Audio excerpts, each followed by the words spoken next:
5G is a weapon. It's used by the military. Do you know these 5G millimeter wave technologies are used to scatter crowds? You know, they drive up in this technology when they want to scatter a cloud, and they put out these frequencies in a much higher power than 5G will be initially with us, but the same frequencies. And people scatter because they get the feeling their skin is on fire. Because the human body, including the skin, is an antenna. It interacts with frequencies and it receives and transmits information. At the cutting edge of understanding of DNA, scientists know that DNA is a receiver-transmitter of information. And so we are electromagnetic, electrical organisms, transmitters and receivers of information.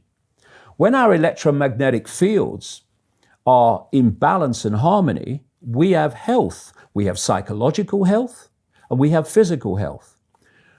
The reason that this technological society is causing so much psychological and quote, physical disease is because these frequencies, technologically driven, and we live in this Wi-Fi world now and all the phone masts and all the rest of it, these technologically generated frequencies are scrambling the balance of the human electromagnetic electrical communication systems. And if you scramble them, you create a state of disharmony, dis-ease, which plays through to physical and mental, emotional, psychological dis-ease. And there's another point to this. The brain processes information electrically. It communicates with the cellular structure electrically. And it operates within a certain band of frequency.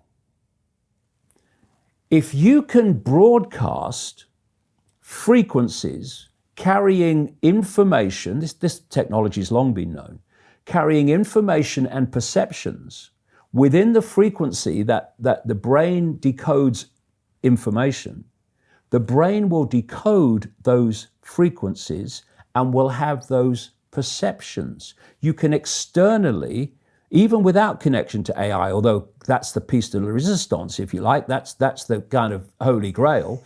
But even before that, you can influence people's perceptions externally by broadcasting these frequencies that we interact with, because we are antenna. Okay. Now, some decades ago, there was a guy who worked out the frequencies of different emotional states. This is long ago. I mean, it's very, very sophisticated now. So every thought, every emotional response is a frequency. It generates a frequency, and it is of itself a frequency. Hate is a frequency, and it's different to love. You know, when you are in a room and there's lots of aggression and conflict and hatred, you feel it. What do people say? Oh God, you can cut the atmosphere with a knife in there. That is because the frequencies of hate and conflict have been so generated, they have changed the electromagnetic field of the room. Okay, so 5G is going to be weaponized against us potentially. Yeah, but the point being that they worked out the frequencies of various emotions, including rage and what have you. And basically, they can play across a community these frequencies without anyone knowing, and it starts to have an effect, and it starts to build rage, it starts to build anger, and people might not realize why they're feeling it, but they start to feel it.